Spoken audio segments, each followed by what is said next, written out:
దేవుడు మనలందరినీ జగత్తు పునాది వేయబడక మునుపే క్రీస్తులో మనల్ని ఏర్పరుచుకున్నాడు. నమ్మిన వాళ్ళు ఆమేన్ చెప్పండి. నమ్మిన వాళ్ళు ఆమేన్ చెప్పండి. ఎప్పుడు? జగత్తు పునాది వేయబడక మునుపే క్రీస్తులో మనల్ని ఏర్పరుచుకున్నాడు. మరి ఏర్పరుచుకున్న తర్వాత ఆయన ప్రణాళికలో మనల్ని ఆయన నడిపించుకుంటూ వెళ్తాడు. అప్పుడు కొన్ని ఆటంకాలు పరిస్థితుల వలన మనకు రావచ్చు, వాతావరణం ద్వారా కొన్ని రావచ్చు, ఇరుగు పొరుగు వారి ద్వారా రావచ్చు, శత్రువుల ద్వారా రావచ్చు, కుటుంబముల వాళ్ళ ద్వారా కూడా రావచ్చు. అలాంటప్పుడు దైవ చిత్తమునకు మనము లోబడి దైవ చిత్తము నెరవేర్చుటకు కొన్ని చూడనట్టుగా వెళ్ళాలి. ఉదాహరణకి దేవుడు అబ్రాహామును జ్ఞాపకం చేసుకున్నాడు. అబ్రాహామును పిలిచాడు. మొదట నీ దేశమును, రెండు నీ తండ్రిని, నీ బంధువులను వదిలిపెట్టమన్నాడు. అబ్రాహామును బయటికి వెళ్ళిపో అన్నప్పుడు బంధువులు అన్నారు, ఎక్కడికి వెళ్తున్నావురా అంటే ఏదో ఒక కారణం అయితే చెప్పాలి. అబ్రాహాం పలానా చోటికి వెళ్తున్నాను అని. ఏమో నాకు తెలియదు అన్నాడు అనుకోండి, అబ్రాహామును ఆటంకపరిచే వాళ్ళు ఉంటారా ఉండరా? ఇప్పుడు పలానా ఊరికి వెళ్తున్నానంటే అట్లనా, సరే అయితే అంటారు, వెళ్ళిరా, జాగ్రత్త వెళ్ళిరంట. ఏమో ఎక్కడికి వెళ్తున్నాను నాకేదో తెలియదంటే బుద్ధి ఉందా లేదా? ఎలా వెళ్తావు? అలాగా కుర్రాన్ని వెంట పెట్టుకుని వెళ్తున్నావు, ఆడబిడ్డని వెంట పెట్టుకుని వెళ్తున్నావు, ఎలా వెళ్తావు? ఏ దేశానికని వెళ్తావు అని ఆటంకపరిచే వాళ్ళు లేకపోలేదు. ప్రేమైన దేవుని సంగమా, ఎన్ని ఆటంకాలు వచ్చినా దైవ చిత్తము నెరవేర్చుటకు అబ్రాము శిరస్సు వంచాడు గనక అబ్రాము అబ్రహాముగా మార్చబడ్డాడు. ఆమేన్, హల్లెలూయా. బంధువులు ఆటంకపరుస్తారు, ఇరుగు పొరుగు వారు ఆటంకపరుస్తారు. ఎందుకంటే దైవ చిత్తం నెరవేరకుండా, నీలో నాలో నెరవేరకుండా అపవాది ఏం చేస్తాడు? ఆటంకాలు చేస్తాడు. కొన్ని మనం ఏం చేయాలి? పట్టనట్టుగా వెళుతూ ఉండాలి. ఆమేన్.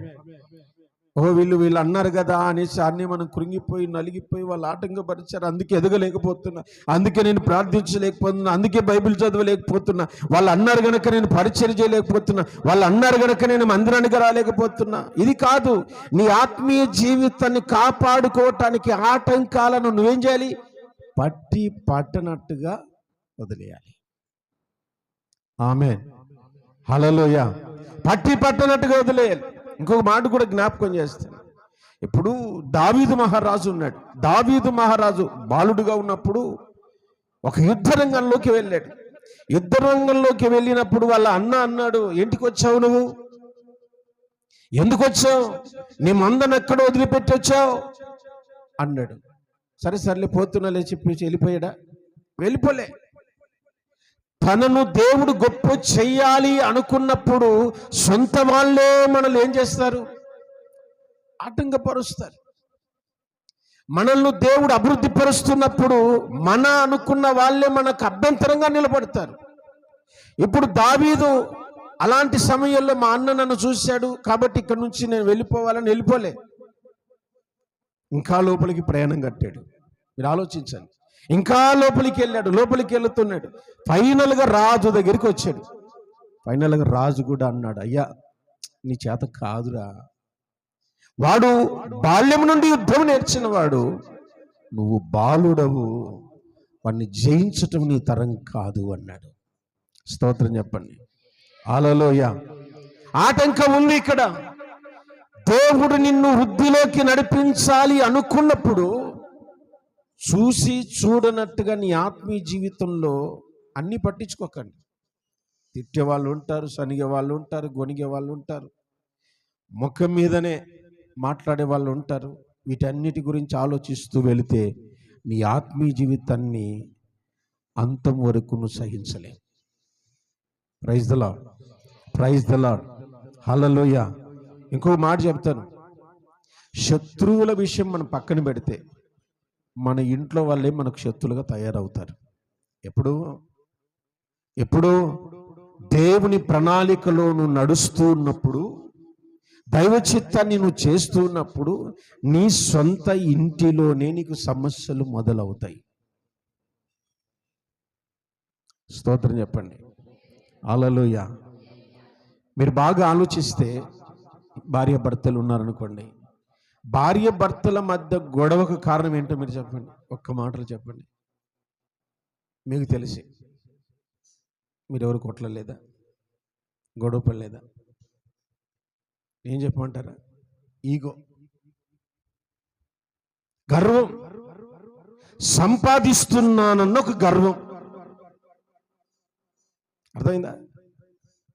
నేను పెద్ద అనేది ఒక గర్వం. నేను చెప్పినట్టే వినాలి. వీటి ద్వారా కుటుంబాలు సమస్యలు మొదలవుతున్నాయి. ఇప్పుడు నేను గర్వంతో నేనే పెద్ద పాస్టర్ను, నేనే సంఘాలు నడిపిస్తున్నాను, అందరూ నా మాట వినాలి అన్నాను అనుకోండి, సమస్యలు మొదలవుతాయి కావా? అవుతాయి కావా? ఏమీ నేను ఇంకొక సంఘం లేదు మనకని వెళ్ళిపోతాం. మనం ఏం తగ్గించుకోవాలంటే కొన్ని పట్టనట్టుగా, ఈరోజు నీకు మాట వినపడింది, దాన్ని పట్టుకుని ఎలాడకూడదు. స్తోత్రం చెప్పండి. వినపడింది, నువ్వు విన్నావు, నీ గాయమైంది, నీ ఆత్మీయ జీవితానికి అది అడ్డు కాకూడదు. దేవుడు మనల్ని పరిశీలిస్తే, మన దోషములను పరిశీలిస్తే, మన పాపములను పరిశీలంగా చూస్తే, మనలో ఎవడు కూడా పరిశుద్ధుడు లేనేలేడు. ఎందుకు చూసి చూడనట్టుగా ఉన్నాడు ఆయన? ఎందుకు పట్టనట్టుగా ఆయన ఉన్నాడు? ఎందుకంటే అంతటా అందరూ మారు మనసు పొందవలెను. ఆమేన్, హల్లెలూయా. ఇప్పుడు కాకపోయినా ఇంకొక సమయంలో మారు మనసు పొందుతాడని నిన్ను నన్ను ఆయన మరణానికి అప్పగించలేదు. ఆ మాట చదవండి కీర్తన గ్రంథంలో 103:7 7 కాదు 10. మన పాపములను బట్టి మన ప్రతీకారము చేయలేదు,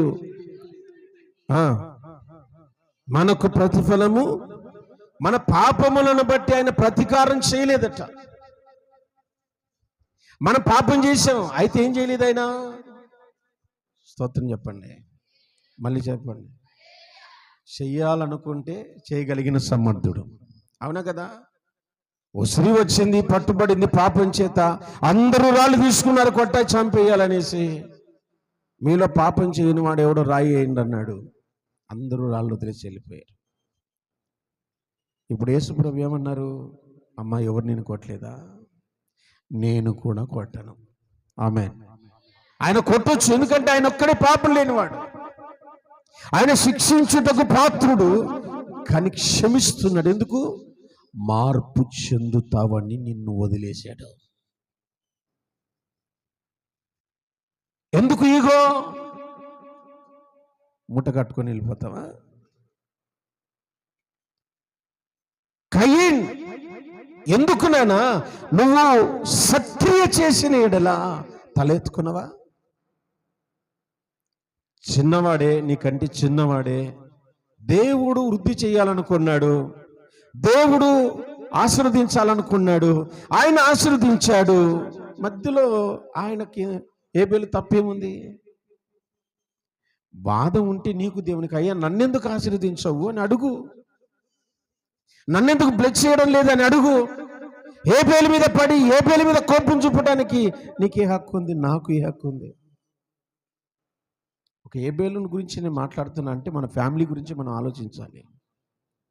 ఇప్పుడు భార్య భర్త గొడవ పడుతున్నారు అంటే అర్థం ఏంటి? ఇంకా మీకు అర్థమయ్యేటట్లు చెప్తాను. సొంత ఇంటిలో దావీదు సమస్య మొదలైంది. ఎలా మొదలైందంటే తన కొడుకు అన్న ఒక సమస్య ఎదురైంది. అబ్షలోము రాజ్యాన్ని తీసుకున్నాడు. దేవుడు నన్ను వదిలేయాలా అన్నాడు, వదిలేశాడు. ఇప్పుడు దావీదు ఏం చేశాడు? కొండలకి వెళ్ళిపోతున్నాడు. సిమి అనే ఒకడు ఏం చేస్తున్నాడంటే దావీదుని ఏం చేస్తున్నాడు? శపిస్తున్నాడు, దూషణ మాటలు మాట్లాడుతున్నాడు. ఎందుకు తిడుతున్నాడు అంటే కేవలం క్యాస్ట్ ఫీలింగ్ అంతే. ఏం ఫీలింగ్ చెప్పండి? వీళ్ళేమో బెన్యామీలు, దావీదువేమో యూదా వాళ్ళు, యూదా గోత్రం నుంచి వచ్చిన వాడు. బెన్యామీయుల యొక్క రాజ్యాన్ని దావీదు తీసుకున్నాడు అన్న ఒక ఆలోచనతో మాత్రమే సిమి తిడుతున్నాడు. ఇప్పుడు దావీదు ఏం చేశాడు? అని చంపండి అన్నాడా? చంపండి అన్నాడా? అనలేదు. తిట్టని దేవుడే సెలవిచ్చినప్పుడు మనం ఆపటానికి ఎవరము అన్నాడు. స్తోత్రం చెప్పండి. హల్లెలూయా, హల్లెలూయా. మీకు అర్థమవుతున్నాయి దేవుని మాటలు? ఏం చేయాలి ఇప్పుడు మనం? పట్టనట్టుగా నీ ఆత్మీయ జీవితాన్ని నడిపించుకోవటానికి సిద్ధపడాలి. కొందరు భూతద్దంలో చిన్న తప్పును కూడా, చెప్పండి, చిన్న తప్పును కూడా, ఏమో నన్ను చూసి అన్నావు, నాకు వినపడలే కానీ ఆ మాట ఏదో అన్నావు, నువ్వు నాకు వినపడలేదు కానీ అన్నావు నువ్వు. పొరపాటును చూసామండి, పొరపాటును చూసాం. ఆ చూపును కూడా తప్పుపట్టే వాళ్ళు ఉన్నారు లేరా? ఏమట్లా చూసినవే? ఆ చూపుకి ఏదో అర్థం ఉందే. ప్రతిదీ భూతద్దంలో పెట్టి చూసి చూసి చూసి సమస్యలు మీరు ఎక్కువ చేసుకోవద్దు. పట్టు విడుపు ఉంటేనే సంసారం. ఆమె చెప్పండి. అదే కుటుంబం. ఈ మధ్యకాలంలో ఓ సంవత్సరంన్నర అయిందనుకోండి, ఓ బ్రదర్కు పెళ్ళి ఖాయం చేయాలి పాస్టర్ గారికి. అన్న, మీరు చెప్పినట్టుగానే అమ్మాయిని నేను పెళ్లి చేసుకుంటా. వాళ్ళు వేరే కులం, వీళ్ళు వేరే కులం. సరే చేసుకుంటా, కానీ వాళ్ళ ఇంటికి ఆ అమ్మాయి మళ్ళీ వెళ్ళకూడదు. వాళ్ళ ఇంటికి మళ్ళీ వెళ్ళకూడదు. మా ఇంటికి వచ్చిన తర్వాత వాళ్ళతో ఫోన్ మాట్లాడకూడదు. పాస్టర్ గారు చెప్పిన మాట. వాళ్ళ తల్లిదండ్రులతో కానీ, వాళ్ళ అన్నదమ్ములతో కానీ, వాళ్ళ బంధువులతో కానీ ఫోన్ మాట్లాడకూడదు. పండగ అయినా ఇంకొకటైనా వాళ్ళ ఇంటికి వెళ్ళకూడదు అన్నాడు. నేను అన్నాను, దాన్ని సంసారం అన్నారా? కండిషన్లతో చేసేది సంసారం కాదు. అర్థమైందా? పట్టు విడుపు ఉంటేనే సంసారం అంటారు. ప్రతిదాన్ని కూడా పట్టుకొని వేలాడి ఆ మాటని ఈ మాట అన్నావు, ఆ మాట అన్నావు అని చెప్పేసి దానితో నీ మనసును గాయం చేసుకో. స్తోత్రం, హల్లెలూయా. ఏం ఆలోచించాడో ఏమో. ఆ తర్వాత మరలా నా దగ్గరకు వచ్చి, క్షమించండి అన్న, నేను అలా మాట్లాడినందుకు అన్నారు. ఎందుకు ఈ మాటలు జ్ఞాపకం చేస్తున్నాను? కుటుంబంలోనైనా, సంఘములోనైనా, వ్యక్తిగత జీవితాల్లోనైనా క్షమాపణ గుణం అనేది, క్షమించే గుణం అన్నది పట్టనట్టుగా ఏదో ఒకప్పుడు తెలిసి అన్నారు, తెలియక అన్నారు. మనం అనిండమా? మనం చెప్పిండమా? సాటిలో మనం ఇంటి వార్తలు ఆ ఇంటికి మోసిండమా? చెప్పండి. మనం మోయలేదా? మనలో తప్పులు లేవా? మనలో పొరపాటు లేవా? మేము పాస్టర్ మొత్తం అదే అంటుంటా. నువ్వేమడ చదివి ఇంజనీర్ అయినావులే, చీటికి మాటికి పిల్లల మీద కసురుకుంటుంటావు. నేను ఇంజనీర్ వరకు చదువుకుని ఏమి వెళ్ళగేసిన? నేను ఇక్కడ ఏమీ లేదు. దైవ చిత్తంలో ఏమైందో దాన్ని కొనసాగుటకు మనం సిద్ధపడదాం. స్తోత్రం, హల్లెలూయా. చదివించాలి, చదివించొద్దని చెప్పలేదు. కొట్టి చదివించాలా? ప్రేమతో చెప్పండి, మా కష్టాలు ఇలా పడ్డాం, మీ శ్రమలు ఇలా పడ్డాం నాయన, మీరు అలా పడకూడదు, బాగా చదువుకోండి, ఏ రోజు పాఠాలు ఆ రోజు చదువుకోండి, ఏ రోజు హోంవర్క్ ఆ రోజు చేసుకోండి. అంతమంది ఉంటారు ఊరల్లో చూసేటట్టు, బజారాల్లో చూసేటట్టు. వరే ఇంత మంచి పేరు పెట్టారు. స్తోత్రం. బైబిల్ చెప్తుందండి ఏమని? సిమి దూషించినప్పటికీ దావీదు పట్టించుకోలేదు. పక్కన కాయన ఉన్నాడు యోవాబు, కొడితే ఒక కథ తలకాయ దిగిపోద్ది వానికి. అద్భుతం ఏంటో చెప్పనా? ఎప్పుడైతే దావీదు మౌనం ఉన్నాడో ఆ మొదటి లక్షణము దేవుడు మెచ్చుకున్నాడు. ఆమేన్, హల్లెలూయా. దేవుడు మెచ్చుకున్నాడు. రెండోది ఏంటి చెప్పన? సిమి తిట్టిన కూడా బెన్యామీయులను ఏం అనలేదంటే సిమి గాంధీ తప్పు. దావీదుకు యూదావారికి బెన్యామీలకు ఏ గొడవ లేదు. దైవ చిత్తంలో ఉన్నాడు గనక దేవుడు ఎన్నుకున్నాడని బెన్యామీలు తెలుసుకొని బెన్యామీలు అందరు కలిసి మళ్ళీ దావీదుకు ఓటేశారు. Praise the lord, praise the lord. అర్థమవుతున్నాయి దేవుని మాటలు? Praise the lord, hallelujah. ఇశ్రాయేలు ప్రజలు వెనక్కి చూస్తే ఉంది ఫరో సైన్యం, ముందర చూస్తే ఎర్ర సముద్రం. ఈ రెండిటి మధ్యలో తనమునకలైపోతున్నారు. ఈ రెండిటి మధ్యలో వాళ్ళ జీవితం ఏమైపోయిందంటే, పరిగెత్తామా సముద్రంలో పడతాం, ఆగిపోతేనా వీళ్ళు చంపుతారు. ఏంటి మా పరిస్థితి? ఏం చెయ్యాలి? సనిగే వాళ్ళు సనగడ మొదలు పెట్టారు. అనవసరంగా వచ్చాం, మోసే మాట అయిని అసలు మళ్ళా పరకు దాసులం అయితే సరిపోద్ది, పర్వ కాళ్ళ మీద పడిపోదాం, మరలా క్షమాపణ అడుగుదాం, మరలా ప్రాణభిక్ష కోరుకుందాం అనేసి ఆలోచన చేస్తున్నారు. దేవుడు అన్న మాట ఏంటో తెలుసా? సాగిపోండి అన్నాడు. ఆమేన్. సముద్రం వైపు సాగిపోండి అన్నాడు. సమస్యలు నీకు ఎదురవుతాయి, కానీ నీ ఆత్మ జీవితాన్ని జయించడానికి నువ్వు సాగిపోవాలి. నా దేవుని ప్రణాళికలో నేను నిలిచి ఉండాలి. ఇప్పుడు వ్యతిరేక చట్టం వచ్చింది క్రైస్తవుల మీద. సువార్త చెప్తే ₹1,00,000 జరిమానా, నాన్ బెయిల్ కేసు, జైలు వేస్తారు, ఇంక విడుదల ఉండదు. ఎంతమంది సేవ చేస్తారు? ఎంతమంది చర్చికి వస్తారు? ఇంట్లోనైనా ప్రార్థన చేసుకుందాం తల్లి, సంఘానికి పోయి వాళ్ళతో తన్నుద్ది, నీళ్ళతో తను, ఇలాంటి ఆలోచనలు ఎంతోమందికి ఉంటాయి కదా. ఇలాంటి ఆలోచనలు ఎంతోమందికి. ఏం లోపల ప్రార్థన చేసుకుంటే దేవుడు అనిపించుకోరా? దేవుడు మొర వినడా? వినడు. సమస్యలకు ఎదురు నిలిచిన వాడి క్రైస్తవుడు. ఆమెన్ చెప్పండి. సమస్యలకు ఎదురు నిలిచిన వాడి క్రైస్తవుడు. ఎట్టి శాసనము సంతకము చేయబడనని తెలిసినా అప్పుడన్నా రహస్యంగా చేశాడేమో, తలుపు తెరిచి చేశాడు, ఓపెన్. అప్పుడన్నా రహస్యంగా చేశాడేమో ప్రార్థన, ఎప్పుడు కిటికీలు తెరిచి అందరూ చూసేలాగున ప్రార్థన చేయడం మొదలుపెట్టాడు.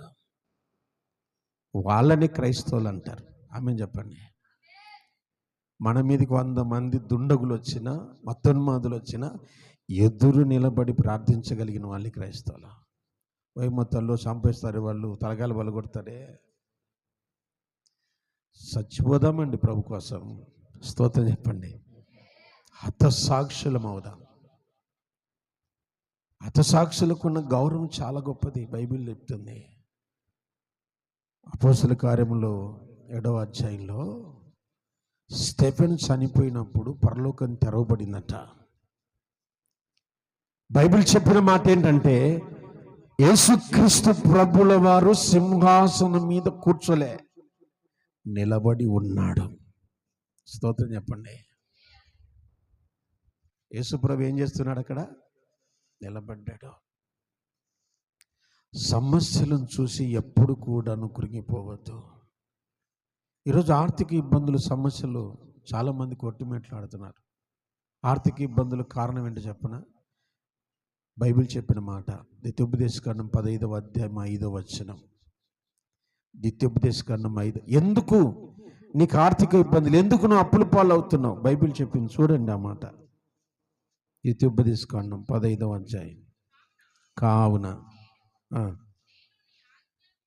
నేను నీకు ఆజ్ఞాపించుచున్నా ఈ ఆజ్ఞలన్నిటినీ అనుసరించి నడుచుకొనుటకు. అది సంగతి. స్తోత్రం చెప్పండి. దేవుని ఆజ్ఞలు, దేవుని మాటలు జాగ్రత్తగా వింటున్నారా? జాగ్రత్తగా వినిన ఎడల మీలో బీదలు ఉండనే ఉండరు. ఆమె చెప్పండి. మనం ఆ 5 చదవం. మీలో బీదలు ఉండనే ఉండనంటివి కదా ప్రభువా, నేను తలగా చేస్తానంటివి కదా ప్రభువా, నిన్నే పైవాడిగా ఉంచుతానంటివి కదా ప్రభువా, నేనేంటి ప్రభా ఇలా అప్పుల పాలైపోయాను? ఆ 5 చదువుకో నేను ఒకసారి. పైనేముంది? నీ దేవుడైన యెహోవా నీకు ఆజ్ఞాపించిన ఆజ్ఞలన్నిటిని అనుసరించి ఆయన మాట జాగ్రత్తగా వినాలి. జాగ్రత్తగా వినాలి. వినాలంటే అనుసరించటం అని అర్థం. Praise the lord. స్తోత్రం. Praise the lord. ఇప్పుడు పేతురు సముద్రం దగ్గర ఉన్నాడు. రాత్రంతా ఏం చేశాడంట? చెప్పండి చెప్పండి చెప్పండి, గట్టిగా చెప్పండి. కొందరు చేపలు పట్టారన్నారు. రాత్రంతా వలలు వేశాడంట, కానీ ఒక చేప కూడా వల. తెల్లారిపోయింది, వల శుభ్రం చేసుకుంటున్నాడు. వాస్తవానికి పగటిపూట చేపలు ఏ పిచ్చోడు పట్టాడు. ఒక జాలరు సముద్రంలోకి వెళ్ళాడంటే రాత్రిలోనే పడతాడు. ఎందుకంటే రాత్రి పూటనే చేపలు పడేది, పగలు చేపలు పడనే పడవు. కానీ యేసు ప్రభుల వారు ఏం చెప్పారు? ఇప్పుడు నీ వల వేయమన్నాడు. పేతురుకు తెలుసు, యేసు ప్రభుని అన్నాలి, నీకేం తెలుసు, నువ్వు జాలరువా? యేసు ప్రభు వాళ్ళు ఎవరు? వడ్రంగి చేసేవాళ్ళు. మా తాత ముత్తాతల నుంచి మేము సముద్రంలో వలలు పడుతున్నాం, చేపలు పడుతున్నాం, మాకు తెలియని సంగతి నీకు తెలుసా అనాలి పేతురు. ఇక్కడ మీరు వడ్రంగి వాళ్ళు, మీకేం తెలుసు దీని గురించి? మీకు తెలియదు.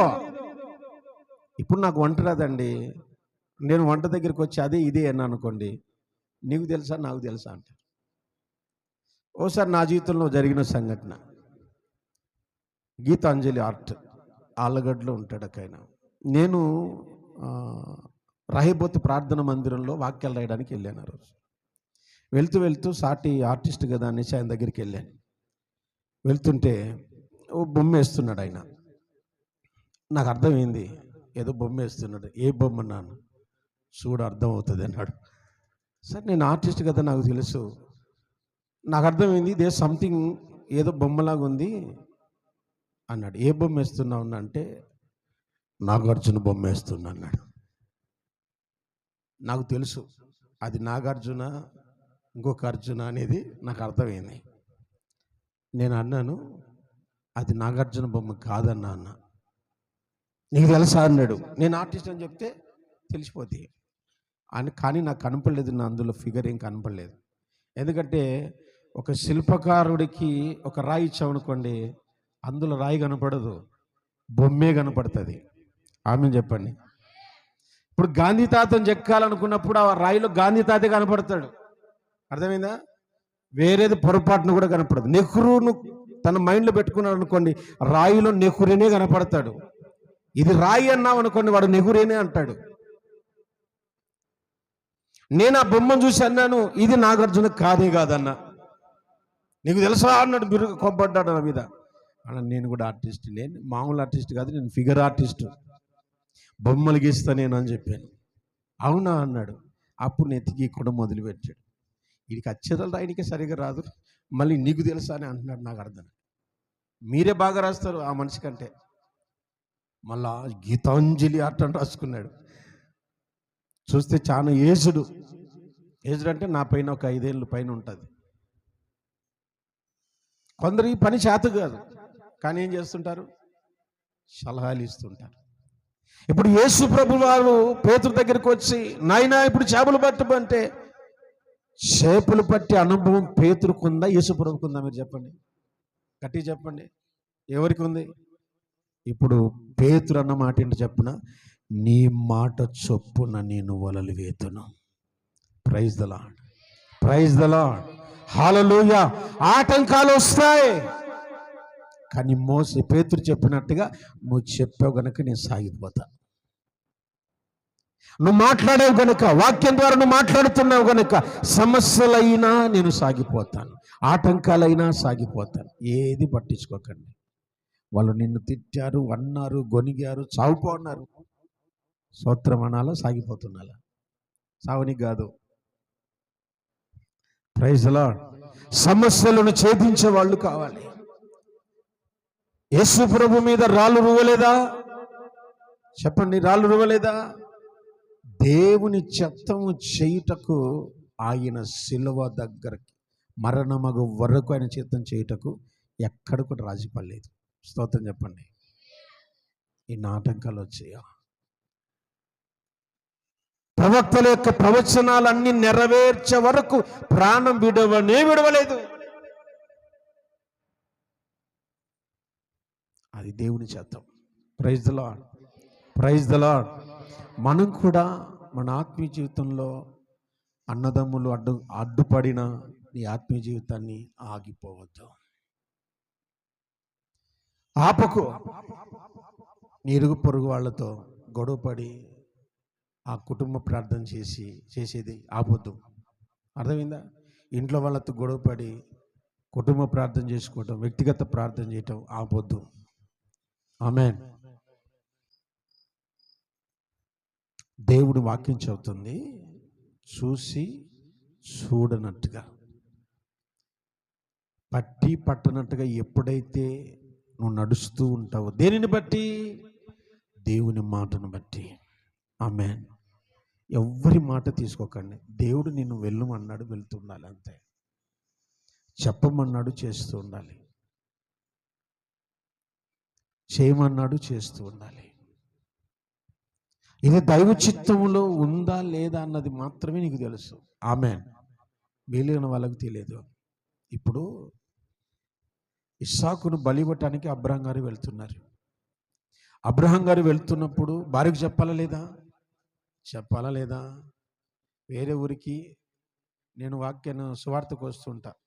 వస్తే కానాలకు, లేకపోతే చింతకుంట్లకు, మాట గోసుపాడు, లేకపోతే నంద్యాల సువార్త సభలకు వెళ్తూ ఉంటాం. ఎక్కడికి అని క్వశ్చన్ చేస్తుంది. ఎక్కడికి? సంతకు వేస్తా అని చెప్తా, నేను మార్కెట్కి వేస్తా అని చెప్తా.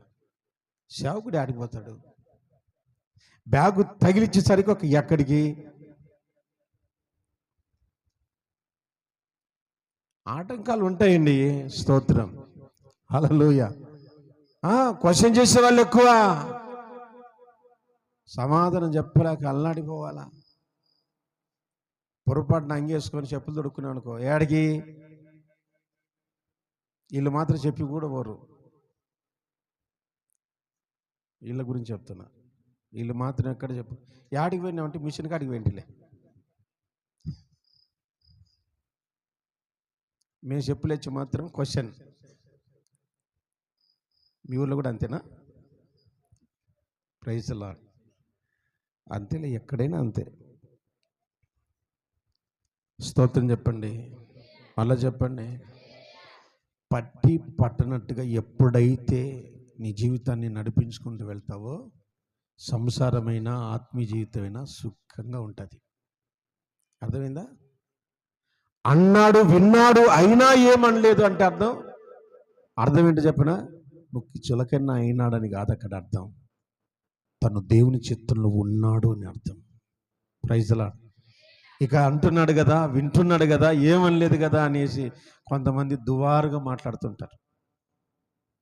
దానికి శిక్ష తప్పదమ్మా, దానికి శిక్ష తప్పదు. ఎన్నన్నా అన్నివ్వండి, మీరైతే మౌనం. సిమిలాగా దూషించబడదుముగాక. చెప్పండి.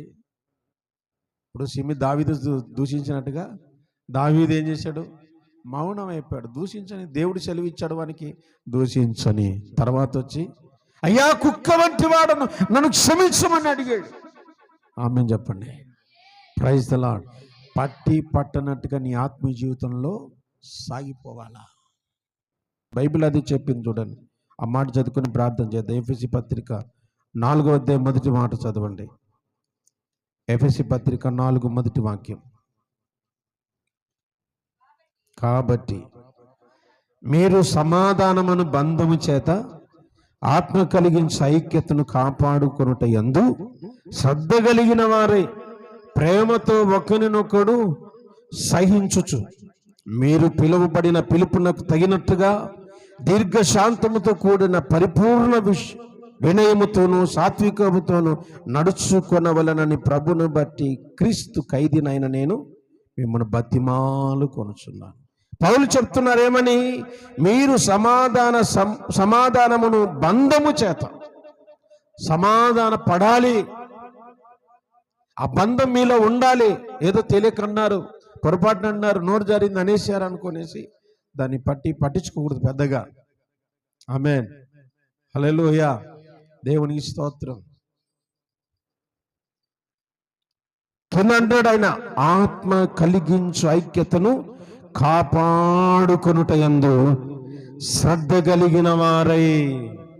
ఆత్మ కలిగించే ఐక్యత. ఆత్మ ఏం చేస్తుందంట? ఐక్యతను కలగజేస్తుందట. ఈరోజు తిట్టుకుంటారు, ఈరోజు గొడవ పడతారు, ఈరోజు ఇంకోటవుతారు, రేపొద్దునేమవుతారు, మళ్ళా ఒకటవుతారు. స్తోత్రం కలుగును గాక. హల్లెలూయా, ప్రైజ్ ది లార్డ్.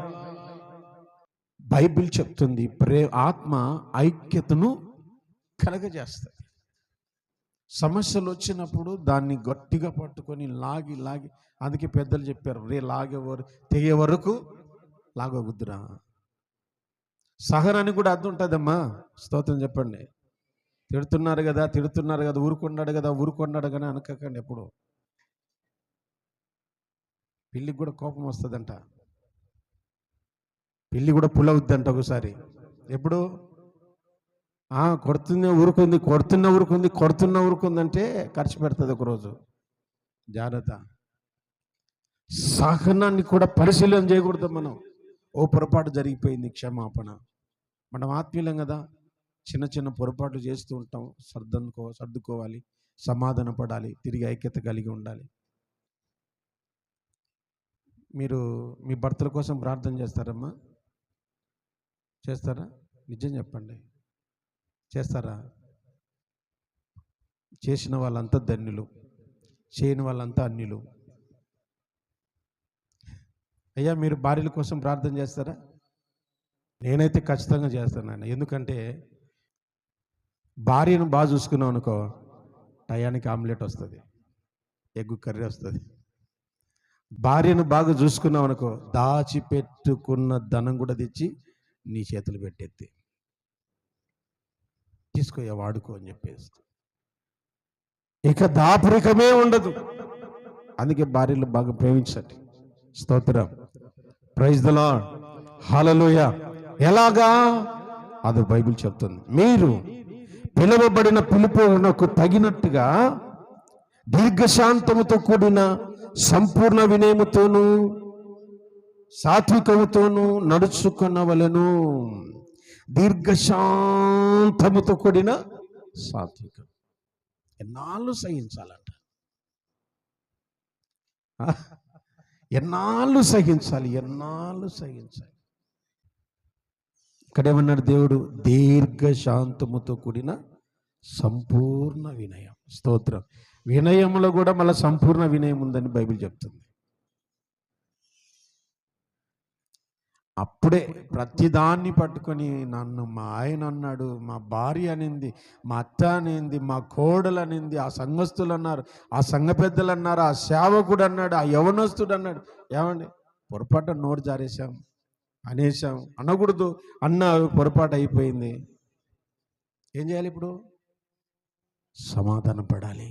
ఆమేన్.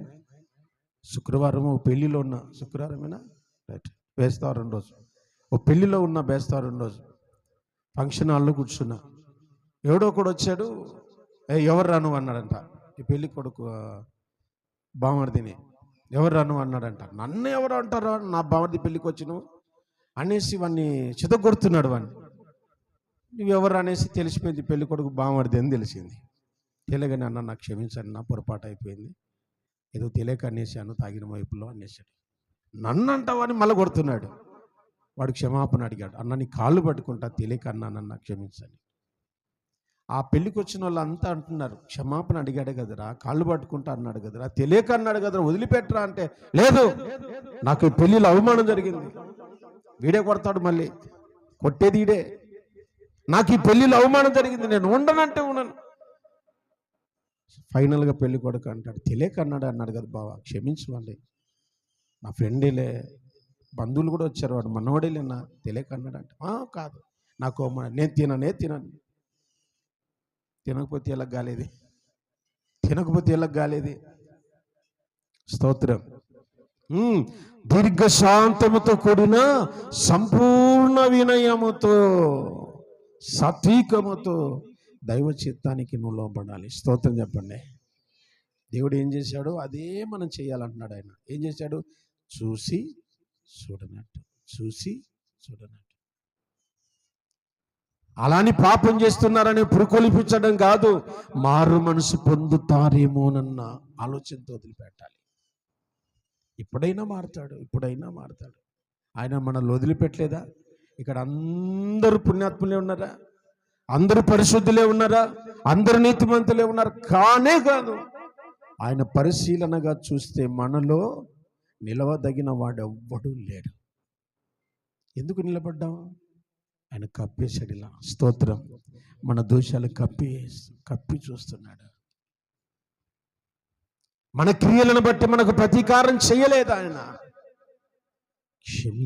క్షమించి తూర్పునకు పడమర ఎంత దూరమో అంత దూరంలో పడేశాడు. స్తోత్రం చెప్పండి. మనం కూడా ఏం చేయాలి? వదిలేయాలి. మనుషులు కాదు, సమస్యలు అలాగ పడేయాలి, పాపాలు పడేయాలి, కోపం పడేయాలి. ఆమేన్. అలాంటి సహనమును దేవుడు మన అందరికీ దయచేయును గాక. ప్రార్థనలో ఏకీభవించండి.